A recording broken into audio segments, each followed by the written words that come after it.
देखो श्राद्ध आने वाला है, ब्राह्मण श्राद्ध में 2 जगह निमंत्रण यदि खा लेता है तो श्राद्ध नष्ट हो जाता है। इसलिए श्राद्ध में एक ही यजमान के घर भोजन करना चाहिए। 24 घंटे में एक ही वार पाना चाहिए, न बाल भोग करना चाहिए, न ब्यारू करना चाहिए।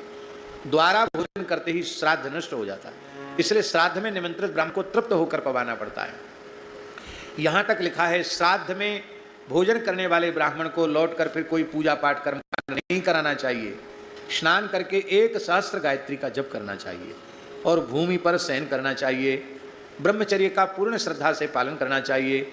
यदि श्राद्ध ब्राह्मण ब्रह्मचर्य का पालन नहीं करता, स्त्री का समागम करता है, तो हमारे पुराणों में लिखा है जिस व्यक्ति का श्राद्ध उसने खाया है उसके संपूर्ण पितरों को उसके शुक्र में निवास करना पड़ता है, और वे शुक्र में निवास करने वाले पितर उस ब्राह्मण को नरकगामी होने का शाप दे देते हैं, और श्राद्ध कर्ता को भी नरक जाना पड़ता है। इसलिए श्राद्ध में बहुत विचार किया गया है।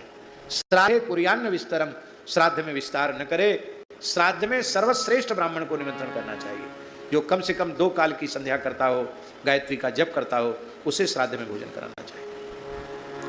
अब ब्राह्मण बेचारे क्या करें, ब्राह्मणों का दोष नहीं है। ब्राह्मण सोचते हैं भैया कनागत ही तो कम से कम कुछ आमदनी का समय है, ये 16 दिन आमदनी के हैं और इसी को हाथ से निकल जाने देंगे तो आमदनी कैसे होगी फिर। अब लोग देते हैं थोड़ी थोड़ी दक्षिणा, 100-100 रुपये दक्षिणा देंगे मान लो, तो 5 जगह न्योता थोड़ा थोड़ा खाया तो कितना हुआ, 500 रुपये हुआ। तो आपको भगवान ने सामर्थ्य दी है तो आप ब्राह्मण को निमंत्रित करके घर बुला लीजिए, 1 रात्रि घर पर ही रखिए उनको, उनकी पूरी सेवा कीजिए, और 100 रुपया नहीं, यदि आपकी सामर्थ्य है तो 11,000 21,000 दीजिए, बढ़िया वस्त्र दीजिए। तो महाराज वो तो 1,000 नहीं 2,000 गायत्री जप लेंगे तुम्हारे घर में रह के। उनको पता तो चले कि हाँ यजमान उदारता पूर्वक करेगा। अब यजमान कंजूसी करते हैं तो ब्राह्मण जो है वो उनको बेचारों को अपना गृहस्थाश्रम चलाना है, उनके मन में लोभ आ जाता है। अच्छे विद्वान ब्राह्मणों का निर्माण उदार यजमान ही कर सकते हैं।